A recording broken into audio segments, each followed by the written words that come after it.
체육관 지하 수영장의 밝은 조명 아래 민지는 샤워실에서 나오며 한숨을 쉬었다. 39살, 이혼한 지 3년. 딸은 대학생이 되어 자기 길을 가고 남편과의 20년 결혼 생활은 물거품처럼 사라졌다. 이제 남은 것은 나이 들어가는 자신의 몸뿐이었다. 건강을 되찾으려고 혹은 무언가를 증명하려고 시작한 수영 강습이었다. 강사 선생님은 처음 그를 보고 웃으며 인사했다. 그 웃음이 따뜻했다.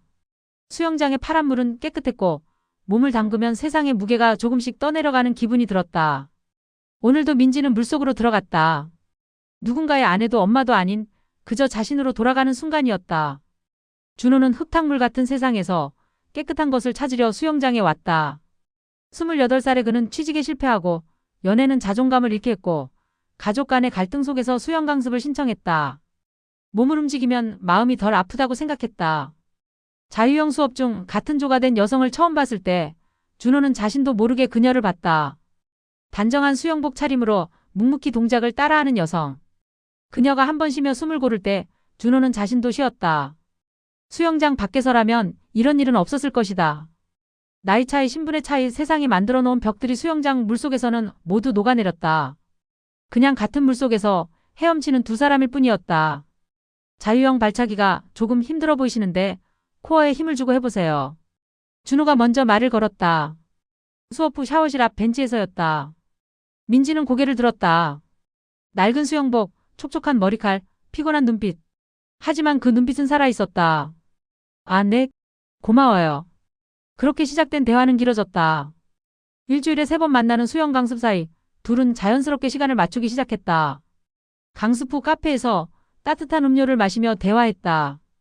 민지는 준호에게 이혼과 외로움, 다시 시작하려는 마음을 얘기했다. 준호는 민지에게 취직 스트레스와 인생의 막막함을 털어놨다.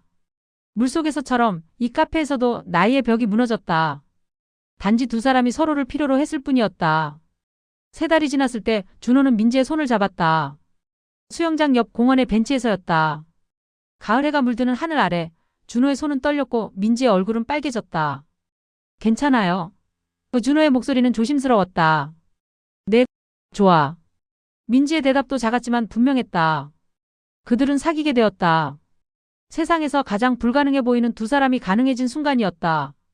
준호의 가족들은 처음 반대했다. 그 나이의 여자가 뭐가 필요한가? 자기 인생을 살아가는 사람과는 미래가 없지 않나? 그 말들은 칼처럼 날카로웠다. 하지만 준호는 버텼다. 민지와의 시간이 자신을 살렸으니까. 민지의 친구들도 마찬가지였다. 당신은 이미 한 번 실패했잖아. 또 상처받으려고? 그 말에 민지는 몇 밤을 울었다. 하지만 준호 곁에 있으면 그 눈물도 의미 있어 보였다. 연애는 현실을 만났다. 준호가 취직에 성공했고 민지는 딸에게 관계를 밝혀야 했다. 딸의 반응은 냉담했다. 엄마, 정신 차려요. 저 사람이 엄마를 뭐라고 생각할까요? 그냥 과도기 감정이에요. 그 말에 민지는 흔들렸다. 준호도 직장 선배들의 놀림을 견뎌야 했다. 형, 저 누나 몇 살이에요? 하는 농담 같은 말들이 그의 자존감을 깎아먹었다. 1년을 사귀면서 그들은 처음으로 싸웠다. 준호는 외로움에 술을 마셨고 민지는 자책으로 밤을 새웠다. 이게 맞는 건지. 너무 힘들어. 민지의 말에 준호도 대답할 수 없었다. 세상의 눈은 너무 차가웠다. 그들이 누군가의 눈에는 사랑이 아니라 실수처럼 보였으니까. 결국 그들은 수영장에 돌아왔다. 싸운 지 일주일째 준호와 민지는 다시 수영 강습을 등록했다. 강사는 기특하다는 표정으로 환영했다. 이 공간에서 그들의 관계가 시작되었고 여기서 다시 시작해야 할 것 같았다. 물속에서 헤엄치며 민지는 준호를 봤다. 자신과 함께 있으려고 얼마나 노력하는지 그것이 눈에 들어왔다. 준호도 민지를 봤다. 여전히 아름다웠고 여전히 강했다. 강습 후 샤워실 앞 벤치에 다시 앉았을 때 준호가 먼저 말했다. 미안해. 내가 약했어. 아니야. 내가 너를 끌어내렸어. 미안해. 둘은 서로의 어깨에 기대 울었다. 어른이라는 책임감 속에서도 결국 그들은 누군가를 필요로 하는 사람일 뿐이었다. 두 번째 겨울 준호의 엄마가 먼저 손을 내밀었다. 준호의 변화를 보았기 때문이었다. 무기력했던 아들이 꿈을 다시 꾸기 시작했고 희망 없던 눈빛이 다시 살아났다. 저 여자가 우리 아들을 살렸다. 그게 다야. 그 말은 민지의 가슴을 울렸다. 그리고 민지의 딸도 조용히 변했다. 엄마를 보며 나이가 들어도 누군가를 사랑할 수 있다는 것을 알게 되었고 엄마의 용기가 자신의 용기가 되었다. 세 번째 봄, 준호와 민지는 결혼식을 올렸다. 화려한 식장이 아닌 작은 웨딩홀에서 하지만 온 마음을 담아서였다. 신혼 첫날 밤, 준호는 민지의 손을 잡고 말했다. 수영장이 고마워. 민지가 웃으며 답했다. 우리가 고마워야지. 우리를 만날 수 있게 해줘서.